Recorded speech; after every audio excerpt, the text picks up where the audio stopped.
on the water.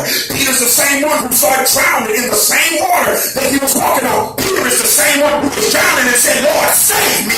While everybody else was taking selfies and putting it on Instagram. Well, Peter was the one that was sitting there drowning, but somehow, somewhere, he wasn't close enough to reach out to Jesus. He wasn't close enough to get to the boat, but somehow God still picked him back on up. This is the same Peter. And so now Peter is in jail, but Peter got confidence because it was not his first time in this rodeo. This is actually Peter's third time in jail. The first 2 times, God showed up and miraculously brought Peter out of jail. So here it is now in the 9th hour, Cindy. And they're getting ready to execute him. So Herod being so afraid, because I told you Peter had already broke out 2 other times beforehand. So Peter broke out of jail 2 other times beforehand. So Herod said this, I'm going to make sure that by this time when I catch this booger, I'm going to get him for real, for real. So he attaches 16 soldiers assigned to making sure Peter stays in jail. My God, 16 soldiers. Not only did he assign 16 soldiers, but he broke military rule. He broke military rule for a prisoner. He broke military rule for a prisoner because in the Bible days, prisoners were held in the sewage system. They were held in the sewage system, and so when they were held in the sewage system, they literally were standing knee deep in waste. They were standing knee deep in waste. It didn't make any sense to do it in a humane way, to kill them in a humane way, because they were already deemed unhumane. So they would embarrass them by stripping them of all of their garments and holding them to cells like this, and waste would have to go between their legs. If they had to use the restroom, excuse my graphic nature here, but it's just I want to get you to understand what Peter was dealing with. So if they had to go to the restroom, it would go right then and there. They didn't have the luxuries, but they break rules because Peter had got out of that same type of jail like that. He got out of that 2 times before. So now what Herod says is, I want to go ahead and make sure that this joker don't get out. I want to keep him in a different type of a room. He got him in a room that was kind of like the modern day hospital room, where there was only one way in and one way out. So they had Peter locked into this room, and so they had Peter locked into this room. If you would have asked me, it probably was the psych room because there was no windows and there was nothing that he could try to plug up, try to do nothing to hurt himself. So now Peter was, the rules were broken because he wasn't standing up, but Peter was laying down. Peter was laying down, and he didn't have just one little chain. I hear you. But the scripture says he had 2 chains. I hear you. Okay. 2 times. I know I really wrote that one right now. I'm going to say stay. You know I love trap music. But watch it.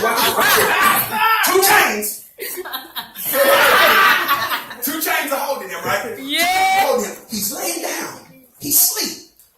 But out of nowhere, an angel shows up.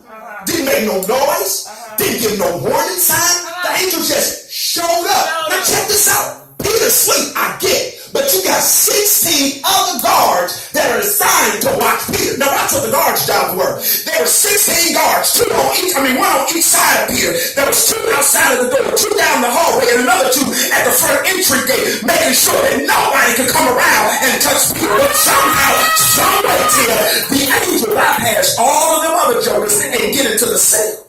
Somehow. Somewhere. The door was still locked, but the angel came in. And when the angel came on in, watch what the angel does. The angel kicks him. Hey, Peter, get on up. Get up. Get up, man. Peter is in a disarray. Now, I'm looking around. If we don't know how to do nothing else at the flood, we know how to raise babies, or at least make them. So check this out. What we do know how to do is this.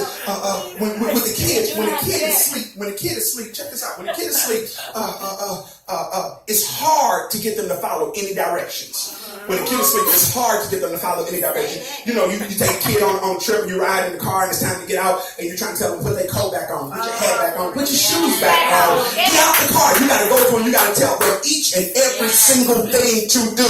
It's not that they're slow. They're just in a delusional state because they can't believe that you had the audacity to wake them up out of their comfortable sleep to tell them now it's time for us to move to a different destination. They're looking at you like you got to be crazy. Can you imagine that Peter is now in a sound sleep, and all of a sudden this angel creeps into the room, and he got 16 guards around it. So Peter's not expecting for the angel to show up, but the angel shows up and says, Peter, get on up. Get up. Question, what are you going to do? Wow.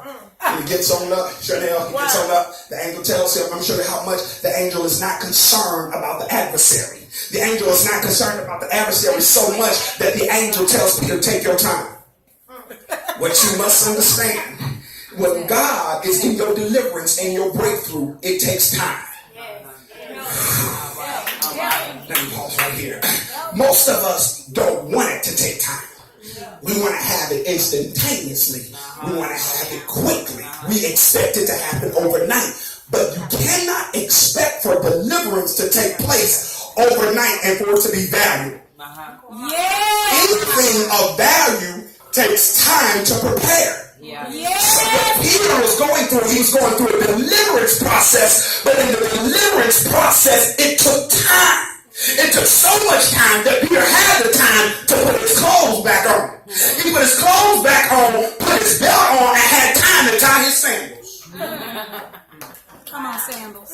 Wait a second. Jerusalem cruises. What? Jerusalem cruises, that's right. He had enough time to do all that, but where in the world was the opposition? Wow. Let me pause real quick right here. Your opposition is your opportunity. Your opposition is your opportunity. Just because you have opposition, you ought to rejoice. Why should I rejoice? Because opposition only comes to oppose you from doing something right. So if you don't have any opposition, that means you're not doing nothing wrong. But when you see opposition, you are now a candidate for a miracle. Why is it that Peter was able to go to sleep? Because Peter said, y'all breaking the rules to try to make sure I'm going to stay right up in here good. I'm excited for it. I can go to sleep with the assurance that God is a keeper. So Peter had the assurance that even if y'all put me on the chopping block, God is still a keeper. You must understand this, Cindy, because Peter had some good folk that were praying for him. It's careful. You guys must be careful who you tell your problems to. You can't tell everybody what you are going through. Some people are not qualified to hear your story as you are going through. Some people are only qualified to hear how you came out. Why can't they hear as I'm going through it? Because some people are part of the opposition. Your story from your prison cell to the same Negroes that put you there. They can't help you come out of opposition because they're the ones that try to keep you in bondage. My God.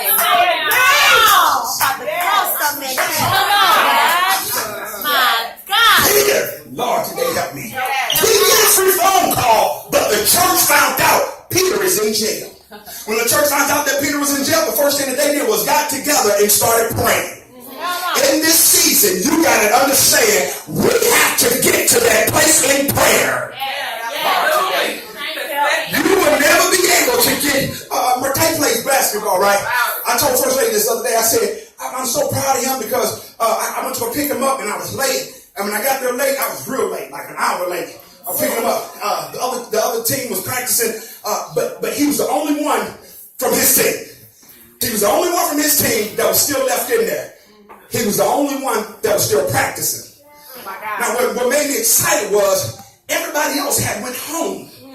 But yet this kid saw fit that it was still an extra ball. They had an extra rim that was open. I'm going to practice.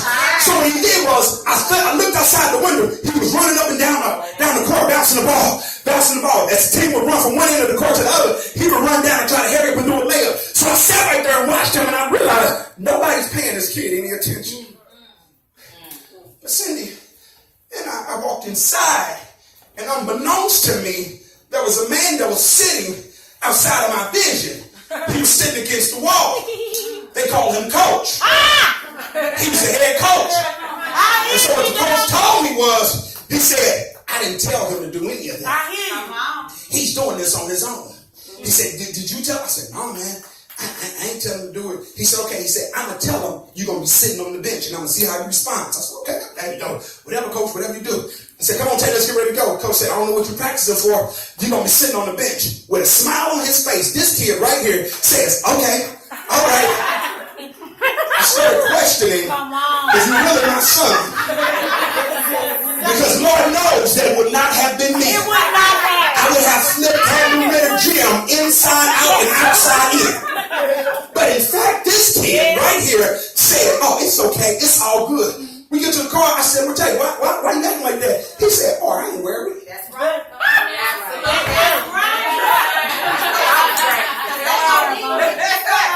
I said, wait a second, man. What?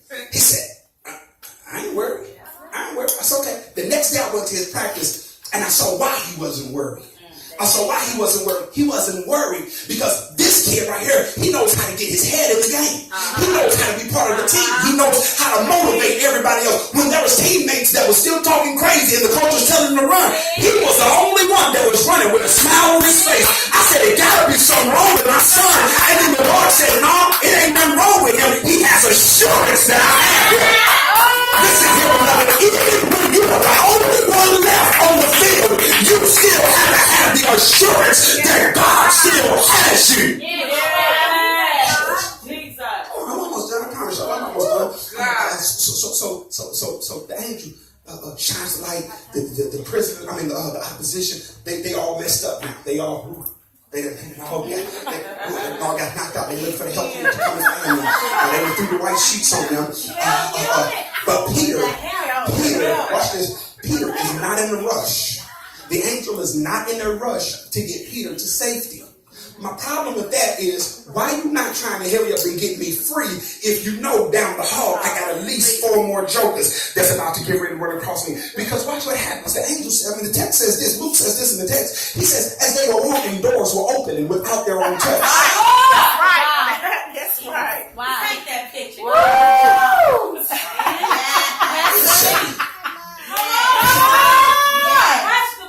Confused because it's 16 soldiers trying to stop them, but yet the angel hasn't laid hands on none of the opposition, but the opposition comes subject to the power of God.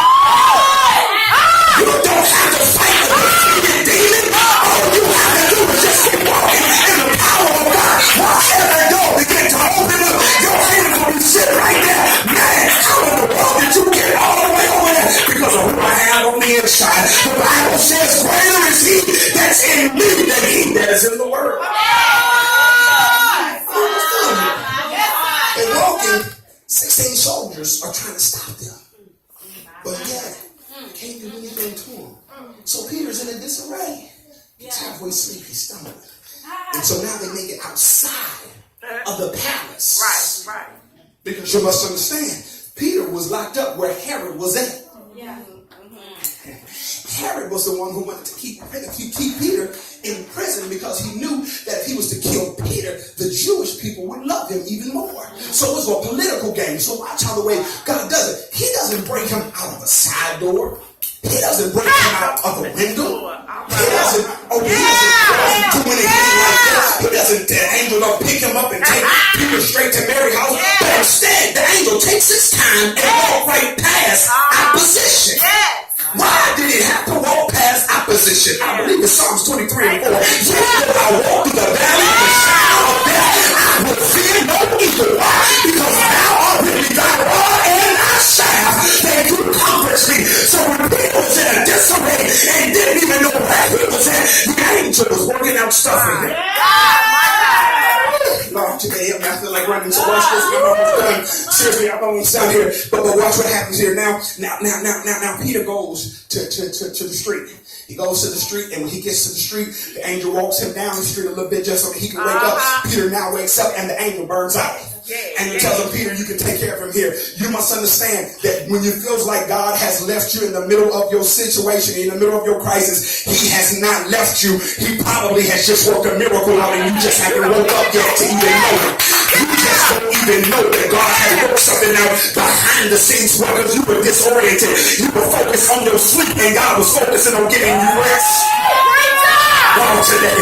It's a major difference between sleep and rest. You can go to sleep and wake up tired, but when you have rest, Lord, today, you can sleep like 2 hours and it feel like you've been sleeping for 22 days when you have rest of God. So watch what God did. God showed up with the peace of God. He goes to Mary's house, and when he gets to Mary's house, he knocks on the door. They were in the back room and they prayed. Some people believe that it was the upper room where he was at, that he held the house that he showed up at. Nevertheless, wherever it was that he showed up at, all we know is he's now free.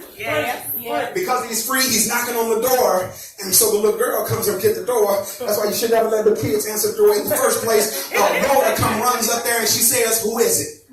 My man Pete sitting outside in Cindy, he just got out of jail without getting the bail bondsman. He just got out of jail without having a lawyer. Maybe y'all are learning about jail.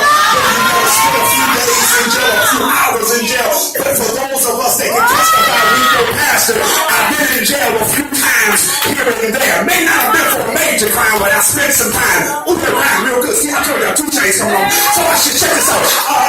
This is what happened. This is what happened. You go to jail. You go to jail. When you get free, I don't care how long you've been in jail. If you're not accustomed to it, when they tell you to go into this little bitty cell and you got to sleep on the top bunk or the bottom bunk, and the toilet water and the drinking water are the same thing. Y'all don't know about that. Don't ever go to jail. Don't ever get locked up before us. And then, so check this out, Chanel. So watch what happens here. Now the angel has set him free. Peter's out of jail. He told y'all, if you've never been in jail, you don't understand how excited you are to be free. Peter's excited to be free. He probably was walking down the side of the highway with an American flag sitting. I don't know. He might have had on a 3-piece suit. I don't know for a second, but he was happy about being free. Peter gets to the house, knocks on the door. Rhoda answers the door. Who is it? They all in the back room. Hey, come on, shut up.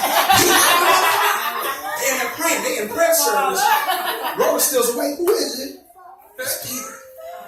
Huh?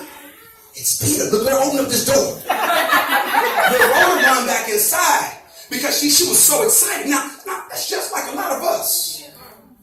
What we've been praying for will show up. But because it showed up so fast, we don't believe it was real. We're going to tell everybody else. Hold on. You know how it is when it looks like God is getting ready to open up a crazy door for you, and you're saying, but you don't believe it. So you're like, no, let me pitch myself. No, but you picture myself coming out on y'all to see what's happening. I tell y'all don't believe it. But can I tell you what God is getting ready to do for you?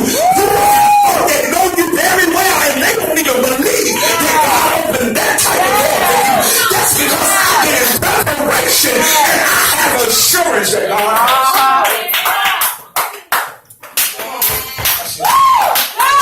I'm done. It says that they went to open the door.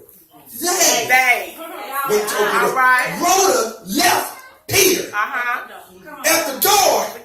Peter is already in hiding because he knows surely Herod and his boys are coming to look for me. He knows surely of that. So Peter is whispering.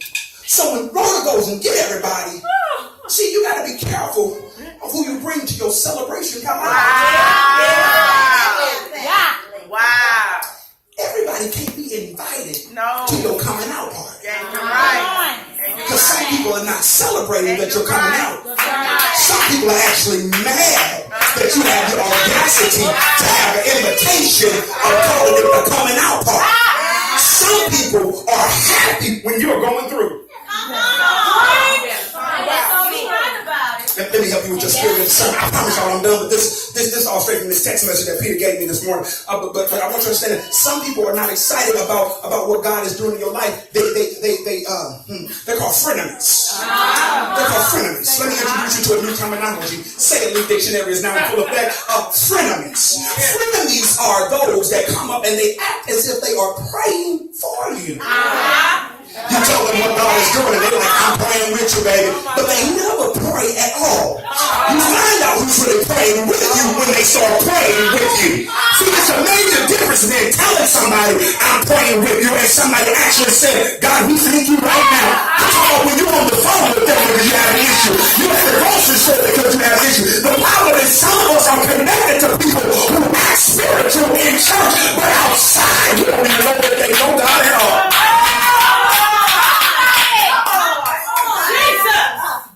But yet, you want them to come to your party because they got a good step and shout.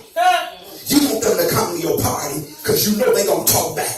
You want them to come to your party because you know in church they know how to get everybody there. And do they carry the oil? Because gifts and calling come without repentance, but it's the anointing that destroys the yoke of body. Do you have the oil, or are you gifted to make people whole?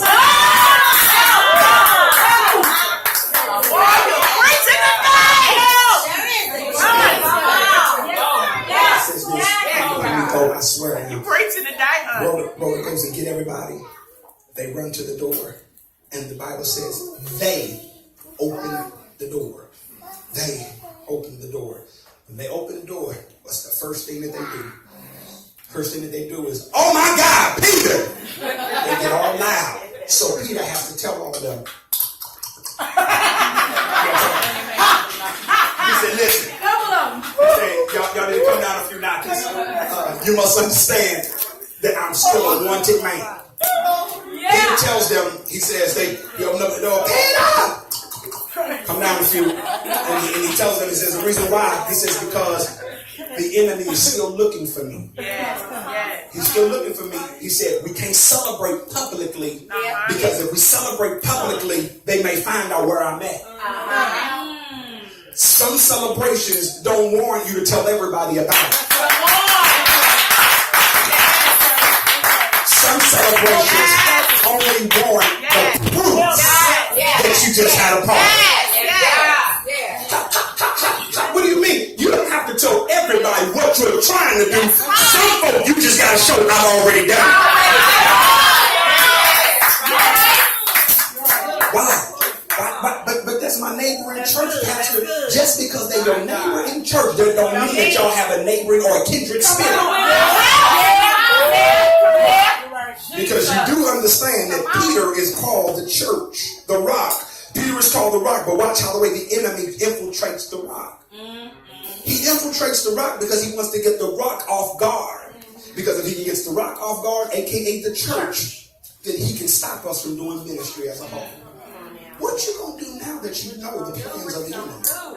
What are you gonna do now that you've been locked up in prison, in a spiritual prison, and God has set you free? Are you gonna go in the wrong direction and go back to prison, or are you gonna walk to the right house and talk to the right people? My question also is, what are you doing as the church that's praying for the church? Because you must understand, they didn't have text messages from Peter telling him that he was about to get executed. They didn't know anything about it. They were somewhere praying. Too many times we point our fingers at the problems and we never get on our knees and pray and talk to God about it. You can point out every problem that you see in church, but you can't see a problem that you have with your own self. It's time that we start doing some self-evaluation. I'm not talking about making sure that your makeup is on point. I'm not talking about making sure that your lashes are on point, but I'm talking about making sure that your love is on point. That your humbleness is on point. That your meekness is on point. That your long suffering is on point. When was the last time you looked in the mirror and evaluated yourself spiritually? That's it. My God in heaven. It will come through every test and trial. You wonder why am I still going through the same mountain over and over again? Because you have not learned your lesson the first time. God is not like the educational system. He will not push you on through. That's why we have so many. That's why I really had to say, hey, listen, we're going to get off this milk. Because we've been going around that same milk mountain for so long. It's time for us to grow up. Trials have been coming, and they've been coming hard, and we still want to drink milk. My God. No, you gotta get some substance. You need some protein. She said, I'm going over the house.